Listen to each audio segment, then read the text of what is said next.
Assalamualaikum warahmatullahi wabarakatuh. Selamat pagi anak-anakku.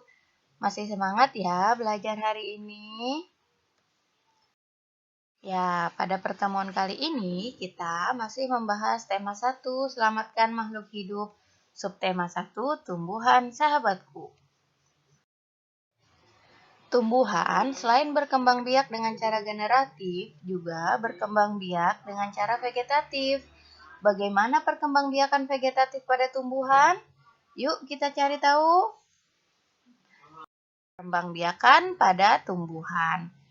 Itu seperti yang telah kita pelajari dibagi menjadi dua, yaitu secara generatif atau secara kawin dan vegetatif atau secara tidak kawin. Nah, perkembangbiakan vegetatif sendiri dibagi menjadi dua, yaitu vegetatif alami dan vegetatif buatan. Mari kita ulas kembali ya. Pada pertemuan yang lalu, kita telah mempelajari perkembangbiakan secara generatif atau secara kawin. Ya, perkembangbiakan tumbuhan secara generatif merupakan perkembangbiakan yang dialami oleh tumbuhan berbiji melalui proses penyerbukan.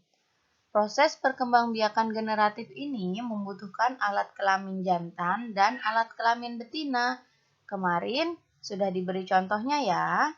Alat kelamin jantan pada bunga disebut benang sari, sedangkan alat kelamin betina disebut putik. Penyerbukan adalah peristiwa jatuhnya benang sari ke atas kepala putik.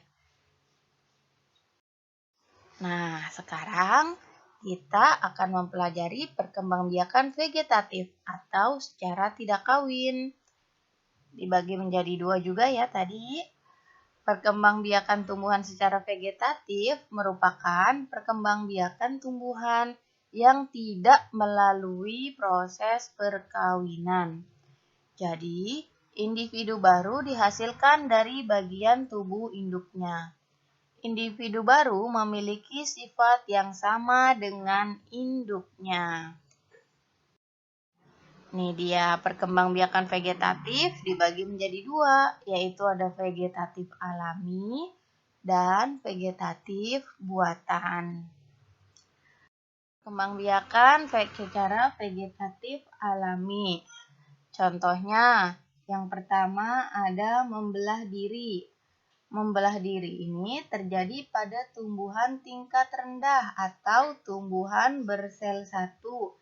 Contohnya ganggang hijau ya. Di sini ada gambarnya ya. Ini contohnya.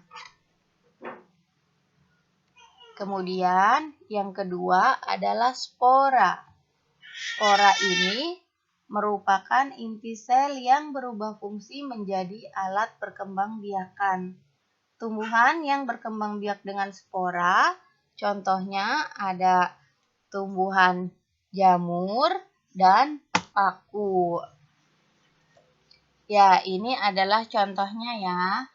Jadi, spora ini dihasilkan atau disimpan dalam kotak spora yang disebut sporangium. Kotak spora disebut sporangium. Jadi, ketika spora ini sudah tua, maka sporangium akan membuka sehingga spora tersebut jatuh ke bawah nih. Ini ya. Ini namanya sporangium. Di dalamnya terdapat spora. Dan ketika sudah tua, spora yang di dalam sini dia akan terjatuh. Jika terjatuhnya di tanah yang subur, maka spora tersebut akan tumbuh menjadi tumbuhan yang baru. Ya, yang ketiga adalah tunas. Tumbuhan yang dapat berkembang biak dengan tunas, contohnya di sini ada tumbuhan bambu, pisang, dan tebu. Nih, ini tunasnya ya. Tunasnya. Yang ini pisang juga nih, yang di bawah suka kamu lihat kan, kalau pisang suka disebut ada anak pisang, padahal itu adalah tunas. Selanjutnya yaitu tunas adventif. Jadi kalau tunas adventif ini adalah tunas yang tumbuh pada akar atau tepi-tepi daun. Contohnya ini pada tumbuhan sosor bebek dan cemara atau cemara laut ya. Selanjutnya ya, yang ini sudah tadi ya.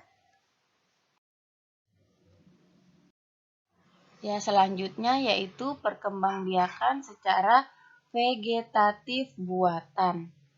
Secara vegetatif buatan, contoh yang pertama yaitu mencangkok. Mencangkok merupakan usaha memperbanyak tumbuhan dengan cara menumbuhkan akar pada cabang suatu tanaman. Jadi, contoh tumbuhan yang umumnya yang biasa dicangkok antara lain ada pohon mangga, pohon jeruk, rambutan, sawo, dan jambu air. Yang kedua, menempel atau okulasi.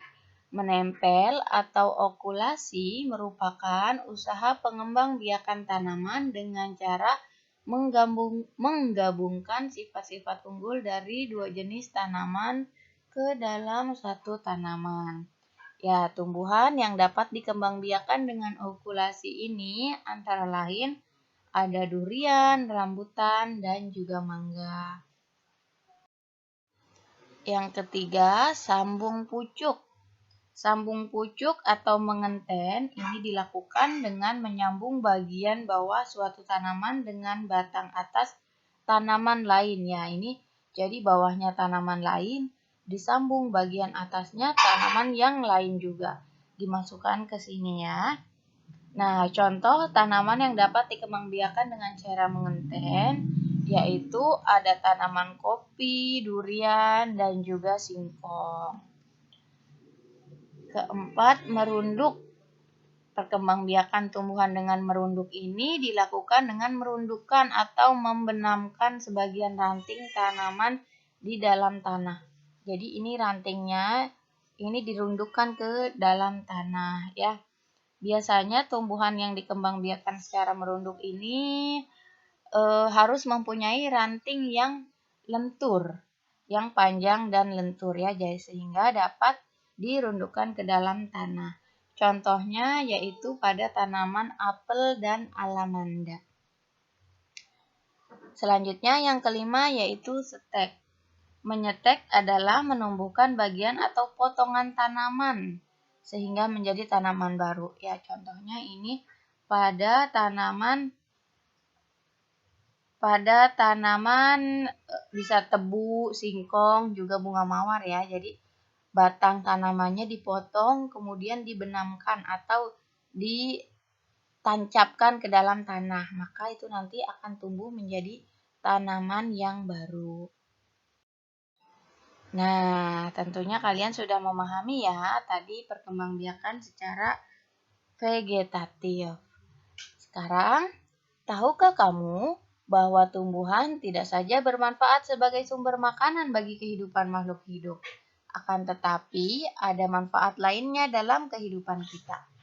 Yuk kita cari tahu.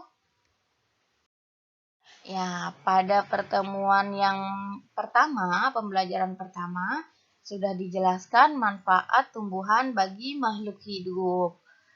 Masih ingat kalian manfaat tumbuhan bagi makhluk hidup? Ya, silahkan kalian putar kembali video pembelajaran yang pertama ya. Setelah itu, tugas kalian adalah tulislah manfaat tumbuhan bagi makhluk hidup dalam diagram berikut. Jadi silahkan kalian buat seperti ini. Ini dapat kalian buka di buku tema kalian ya. Di buku siswa sudah terdapat seperti ini. Silahkan dikerjakan di buku tulis kalian.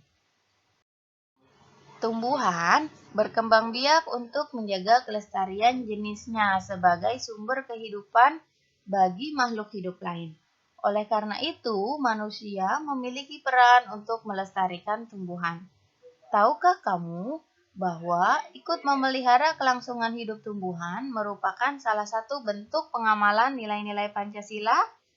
Ya, nanti kita akan mempelajari tentang pengamalan nilai-nilai Pancasila ya. Ya, untuk pengamalan nilai-nilai Pancasila, akan dijelaskan pada video yang selanjutnya. Untuk sekarang, silahkan kalian kerjakan tugas kalian yang terdapat pada buku siswa dulu ya.